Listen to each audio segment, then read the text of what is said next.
1년 연애 끝에 결혼한 남편과 정말 남부럽지 않게 잘 살 거라고 생각했어요. 그런데 이렇게 익명의 힘을 빌어서 제 이야기를 하러 찾아오게 되었네요. 집안 문제다 보니 주변 사람들한테 털어놓기엔 조금 그렇고 혼자만 속을 썩고 있자니 너무나도 답답해서 다른 분들의 의견도 들어볼 겸 이렇게 큰맘 먹고 사연을 보내보게 되었습니다. 남편은 지인의 소개로 처음 만나게 되었어요. 대화도 잘 통했고 성격도 빼다 박은 듯 비슷했다 보니 연애하면서는 만나는 내내 즐거웠던 기억밖에 없었습니다. 당연지사 결혼하게 돼도 이 행복함이 똑같을 것이라 믿었고 그렇게 결혼까지 결심을 하게 되었죠. 하지만 결혼 시작부터 남편과 사소한 것들부터 의견 차이가 생기기 시작했고 조금의 양보도 하기 싫어하던 남편과 연애할 때는 생각도 못한 다툼까지 하게 되었어요. 연애할 적에는 이런 일이 없었는데 왜 그런가 생각해봤더니 하루가 멀다 하고 하게 된 다툼의 원인이 우리 둘에게 있는 게 아니었고 늘 시댁이 연관되어 있다는 사실을 깨닫게 되었습니다. 시댁에 섭섭한 마음이 있기는 했어요. 결혼 전과 결혼 후 하는 말이 달랐거든요. 결혼 준비할 당시에 사소한 조건 하나하나 따져가며 결혼하는 건 옛날 방식이라 생각했고 부모님 도움 없이 저희들 힘으로만 결혼하기로 했었습니다. 당연히 저희들 힘만으로 결혼했으니 저희들 할 도리만 하면서 둘이서 행복하게 잘 살면 된다고 믿었고요. 그런데 결혼하고 나니 그제서야 시댁에서 결혼 전에 시부모님이 노후 준비가 다 되어 있다는 사실이 말장난이었다는 걸 알게 되었습니다. 당신들 노후 준비가 되어 있다는 게 효자 아들을 두고 말한 거였거든요. 즉 남편한테 노후 자금을 어느 정도 지원받겠다는 거였어요. 저는 두 분이 노후 준비가 다 되어 있으니 걱정 말라는 뜻으로 받아들였던 건데 너무나도 의도가 뻔히 보이는 말장난이었던 거죠. 아무리 결혼할 사이라고 해도 제가 시부모님 재산이 어떻게 되는지 저금은 얼마나 있고 빚은 얼마나 있는지 그런 걸 꼬치꼬치 캐물을 수가 없다는 걸 알고 일부러 저랬다는 생각밖에 들지 않았습니다. 그렇다 보니 시댁에 좋은 마음이 들지 않았어요. 당연히 남편은 시댁을 불편해하는 저를 못마땅해 했었죠. 그런데 시부모님 재산 문제도 문제지만 그에 버금가는 사실들을 얼마 지나지 않아서 속속들이 알게 되었습니다. 정말 알면 알수록 놀라움의 연속이었어요. 남편 위로 신우가 2명이 있습니다. 결혼하기 전에는 큰 신우는 결혼해서 잘 살고 있고 둘째 신우는 남편보다 연상이긴 하지만 아직 결혼을 안 해서 시부모님과 한 집에 같이 살고 있는 줄로만 알았거든요. 그런데 사실은 그게 아니었습니다. 저희 결혼하고 나서 2달이 채 되지 않아서 큰 신우의 이혼 소식을 듣게 되었습니다. 저희 결혼 준비할 때부터 결혼식 당일날까지 시매부는 코빼기도 보이지 않았는데 이미 그때부터 이혼 소송이 진행 중이었던 거예요. 저희 결혼식 때는 큰 신우 혼자 아이 2 데리고 왔었는데 시매부가 해외 일정이 어떻고 저떻고 하면서 엄청 바쁘다는 식으로 말을 했었는데 저희 결혼하고 나서 완전하게 이혼을 하게 되었던 거죠. 그런데 큰 신우의 이혼 소식보다 어이가 없는 건 시댁에 같이 살고 있는 둘째 신우의 이야기였습니다. 알고 보니 둘째 신우는 이미 진작에 이혼해서 시댁에 들러붙어 살고 있던 거였어요.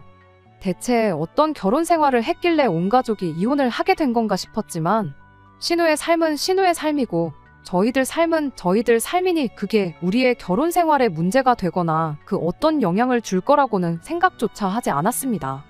저희 부모님이 노후 대책으로 계속 전세를 놓던 집이 있었는데 거기다가 신혼살림을 차리게 되었어요. 남편이 모아놓은 돈으로 리모델링을 하고 혼수를 채웠고요. 이걸 가지고 시댁에서는 제가 결혼할 때 몸만 왔다는 식으로 표현을 했습니다. 제가 모아놓은 돈은 전세금 명목으로 저희 부모님이 가지고 계시고요. 집을 저에게 완전히 증여해준 게 아니긴 하지만 나중에 저희가 저희 집을 구해서 나간다면 돌려받을 돈이나 마찬가지인데 제 돈이 타인이 아니라 가족의 손으로 들어갔으니 엄밀히 따지면 저는 땡전 한 푼 안 들이고 결혼한 거라는 말도 안 되는 논리를 펼쳤죠. 어떻게 생각하든 그거야 시댁 자유였지만 저런 이야기를 꺼내오는 데는 다 이유가 있었습니다. 신혼생활 시작하고 3달이 채 안 돼서 시댁 식구들이 저희 신혼집으로 날이면 날마다 놀러오기 시작했거든요. 말인즉슨 친정 부모님 명의로 되어 있는 집이긴 하지만 제 돈 한 푼 들어간 거 없고 남편이 리모델링에 혼수까지 싹 다 채워놓았으니 자기들이 자유롭게 왔다 갔다 해도 된다는 명분을 만들려고 그랬던 거예요. 신혼집에서 시댁이 그렇게 가까운 거리는 아니거든요. 지하철 환승 없이 바로 갈 수는 있지만 역에서 역까지만 해도 20분 정도 거리가 걸려요. 그런데도 한번 저희 집에 놀러 오면 막차 시간이 다가오는데도 뭐 집에 갈 생각을 안 할 정도입니다. 일부러 저희 퇴근 시간 맞춰서 찾아와서는 저녁 식사 같이 하고 거실에 TV부터 점령을 해요. 저는 잘 보지도 않는 TV였는데 혼수할 당시에 남편이 TV만큼은 최고 좋은 걸로 맞춰야 한다고 우겨댔던 게 괜히 그런 게 아니란 생각까지 들 정도였습니다. 아무튼 밤 12시가 다 돼가는데도 저희 집에서 나갈 생각이 없는 시댁 식구들한테 제가 딱히 할 수 있는 게 없었습니다. 그저 내일 출근도 해야 하지 않냐, 막차 시간이 몇 시길래 아직도 계시냐 하는 식으로 티도 안 나는 눈치를 주는 방법밖에 없었죠. 신경 끄고 혼자 방에 들어가서 잠이라도 잘라고 치면 뭐 얼마나 재밌는 걸 보시는지 큰 소리로 깔깔대며 웃는 소리에 신경 쓰여서 잠도 잘 수 없었어요. 그렇게 시댁 식구들이 돌아가고 나면 남편은 저한테 서운한 표정으로 어떻게 자고 가란 말 한마디를 안 할 수가 있느냐며 한마디를 하고는 했죠. 처음에는 크게 대꾸하지 않고 그냥 쓴웃음만 지으며 넘겼었는데 이런 일이 자주 반복되다 보니 너무나도 스트레스였어요.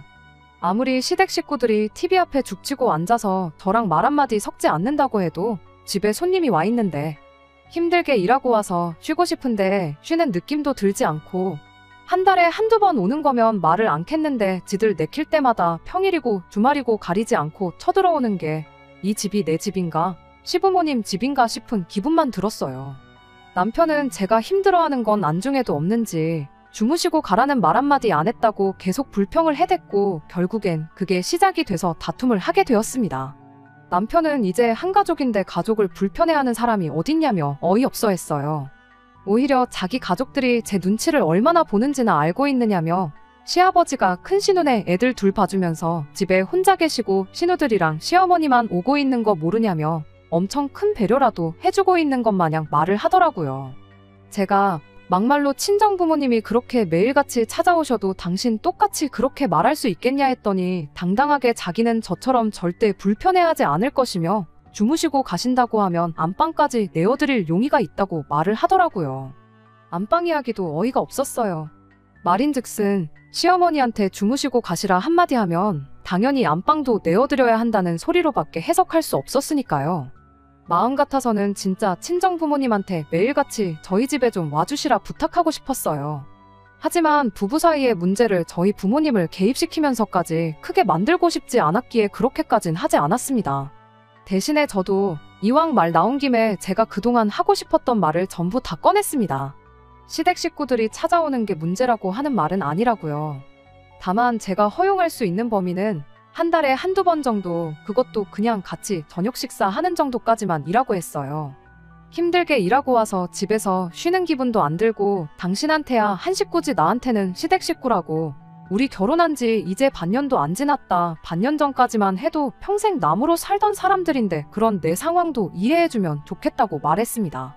하지만 남편은 그럼 언제까지 기다려야 한 가족이 되는 거냐, 너무 정없는 소리만 하고 있다며 불편한 기색을 숨기지 않았습니다.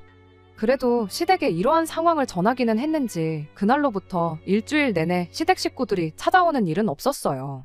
하지만 서로 냉전 상태인 건 여전했죠.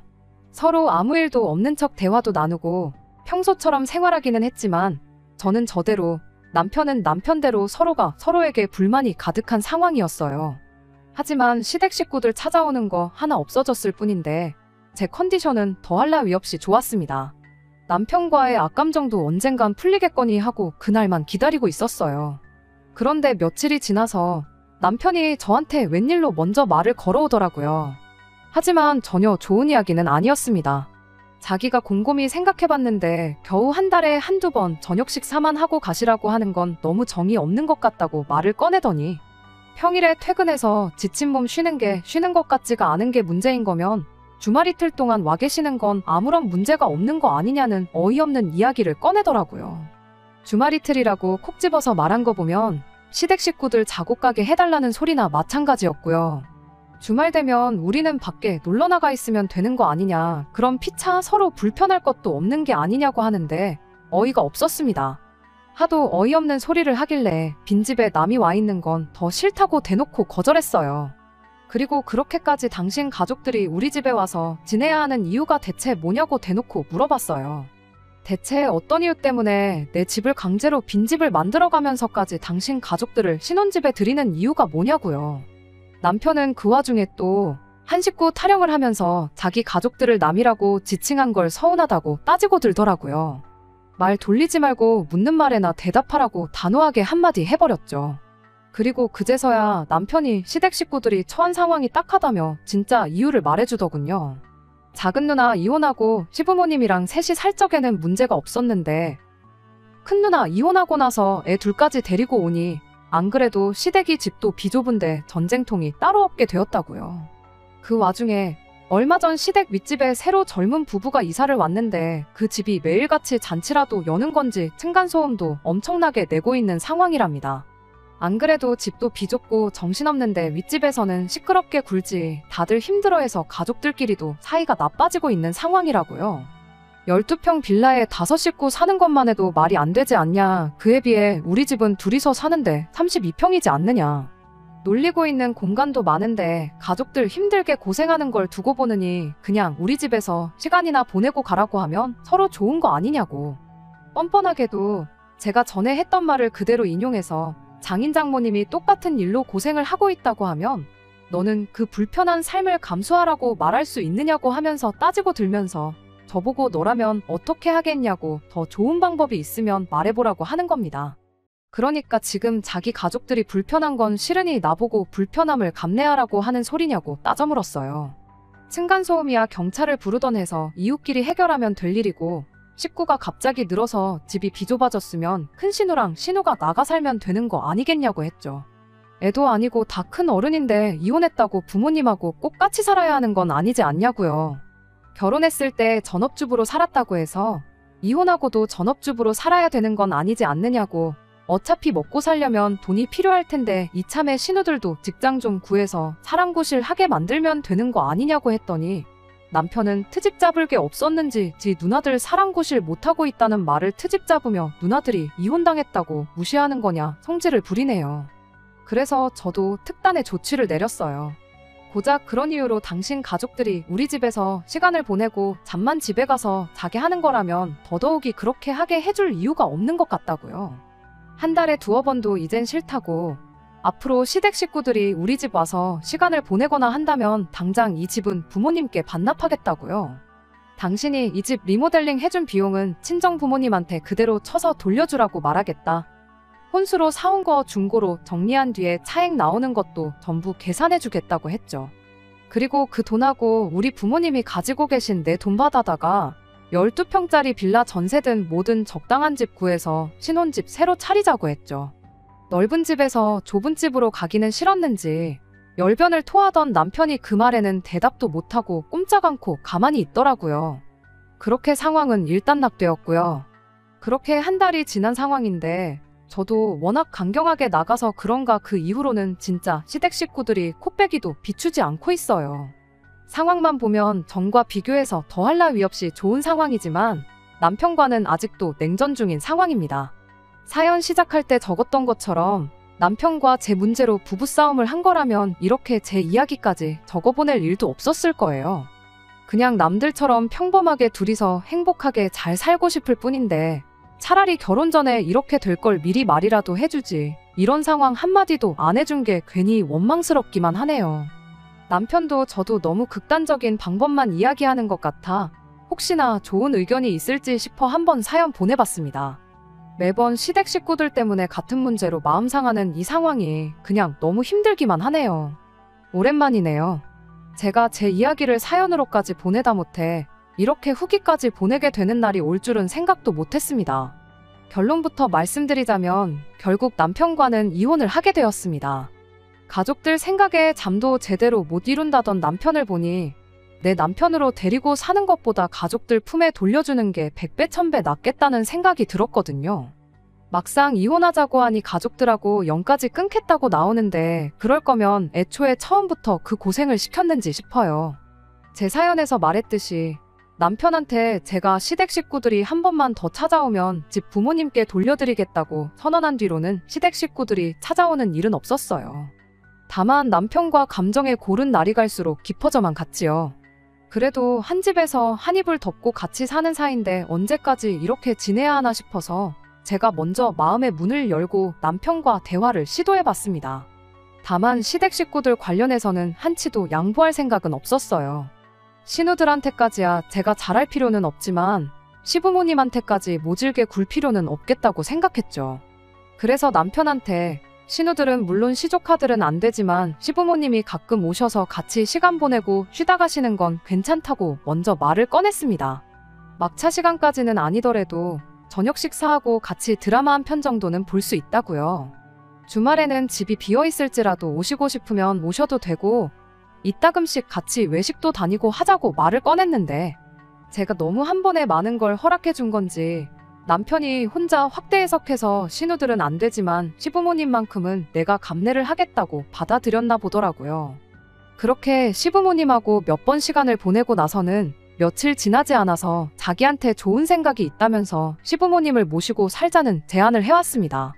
제가 무슨 소리냐고 따지기도 전에 제 말을 먼저 끊어버리고는 평생 모시고 살자는 소리가 아니니 걱정 말라고 하면서 신우들이 어느 정도 준비가 될 때까지만이라도 모시고 살면 어떻겠냐는 거예요. 준비는 무슨 준비냐고 물어봤더니 둘이 직장도 구하고 독립해서 나가 살 만큼 돈을 모으고 나서라고 하는데 뭐 독립한다는 게 고시원 같은데 방구해서 들어간다는 건 아닐 테고 전세든 월세든 보증금이 필요하게 될 테니 그 돈 모을 때까지만 시부모님을 모시고 살자고 하길래 가당치도 않은 소리 말라고 했죠. 그랬더니 그럼 이건 어떠냐면서 우리는 두 식구가 너무 넓은 집에 살아서 문제고 시댁은 5식구가 너무 비좁은 데에 살아서 비롯된 문제가 아니겠냐면서 서로 집을 바꿔 살면 안 되겠냐고 하는 겁니다. 고작 한다는 소리가 시부모님 모시기 싫으면 집을 바꿔서 살자고 하니 어이가 없었어요. 일단 집이 넓어지면 신우들도 그렇고 시부모님도 불편할 게 없어질 테니 우리 집에 찾아오는 일도 없어질 것 아니겠냐고 자기도 갑자기 생각난 건데 이거야말로 모두가 행복해지는 시나리오 아니겠냐고 혼자서 좋아하더라고요. 남편이 말하는 모두가 행복해지는 시나리오에는 제가 들어가 있지 않다는 게 문제라면 문제였죠. 그리고 그 사실을 깨닫게 되니 제가 아둥바둥 남편을 회유해가며 스트레스 받을 이유가 하등 없다는 사실도 같이 깨닫게 되었어요. 애초에 가족들을 놓지 못하는 사람인데 이걸 거절한다고 해도 다음번엔 또 어떤 신박한 이유를 가져다 대면서 가족들을 위해 내 인생을 희생하라고 하겠구나 하는 생각밖에 안 들었어요. 그래서 이혼 이야기를 꺼냈습니다. 남편이 정색을 하더니 장난하지 말라고 하길래 진심으로 하는 소리니까 잘 생각해 보라고 했어요. 나는 당신 가족들을 위해 내 삶을 희생할 생각이 추호도 없는데 당신은 며느리라면 당연히 이 정도 희생은 감수하는 거라 생각하고 있지 않냐고 그럴 바에 빨리 헤어지고 각자 제 갈 길 가는 것보다 좋은 방법이 없겠다고 한마디 했습니다. 당장 그날에는 남편이 너가 그런 사람인 줄 몰랐다며 실망이라고 오히려 화를 내왔어요. 시간이 지나면 이혼하자는 말을 제가 철회라도 할 줄 알았나 봐요. 저는 시간이 나는 대로 곧장 서류부터 준비해왔어요. 서류를 건네주니 남편이 그제서야 제가 진심인 걸 눈치챈 건지 곰곰이 생각해보니 자기가 잘못했던 것 같다며 시댁 식구들 앞으로 절대 신경 쓰지 않고 살 테니 이혼만큼은 하지 말자고 비굴하게 나오더라고요. 나중에 가서는 아예 시댁 식구들을 안 보고 살겠다는 소리를 하더라고요. 퍽이나 차라리 걔가 똥을 끊지. 내가 볼 때 그건 불가능한 것 같으니까 더 시간 끌지 말고 깔끔하게 정리하자고 했습니다. 둘만 잘 살면 된다고 시작한 결혼 생활이었는데 애초에 처음부터 남편은 가족들에 대한 일도 속이고 저까지 자기 가족들을 챙기게 만들려고 결혼했던 건가 싶어요. 가능하다면 사기죄로 남편을 고소하고 싶었지만 상담해보니 의도만 가지고는 처벌이 안 된다고 하더라고요. 대신 귀책 사유 따지고 보면 위자료 소송은 할 수 있을 것 같다는 답변을 들었는데 결혼기간 얼마 되지도 않는 거 위자료 청구해봐야 얼마 되지도 않겠다 싶어서 깔끔하게 합의 이혼했습니다. 합의 이혼 해주면 전에 말했던 것처럼 리모델링 하는데 들어간 돈도 그대로 돌려주고 혼수장만 하는데 들어간 돈도 제대로 계산해서 돌려주겠다고 했더니 복잡하고 머리 아프게 소송까지는 갈 필요는 없었어요.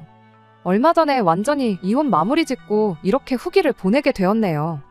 웃긴 건 그렇게 가족들 챙기지 못해 안달이었던 남편을 시댁 식구들 그 누구도 챙겨주지 않는다는 거였어요. 12평 빌라에 5식구가 살고 있는데 거기에 남편까지 받아줄 여력은 없었나 봐요. 그나마 남편 회사의 독신자들을 위한 기숙사 같은 게 있어서 그 집에 회사 동료랑 룸메이트 형식으로 같이 살기로 했나 봐요. 그 기숙사가 얼마나 넓은지는 모르겠지만 아무쪼록 그 집에는 시댁 식구들 놀러 오라고 하지는 않았으면 좋겠네요. 그 집에서까지 쫓겨나게 되면 앞으로 평생을 외톨이로 혼자 살아야 할 테니까 말이죠. 끝까지 들어주셔서 감사합니다. 오늘의 사연은 여기까지입니다. 구독과 좋아요, 알람 설정 부탁드리고 더 좋은 사연으로 다시 찾아뵙겠습니다. 감사합니다.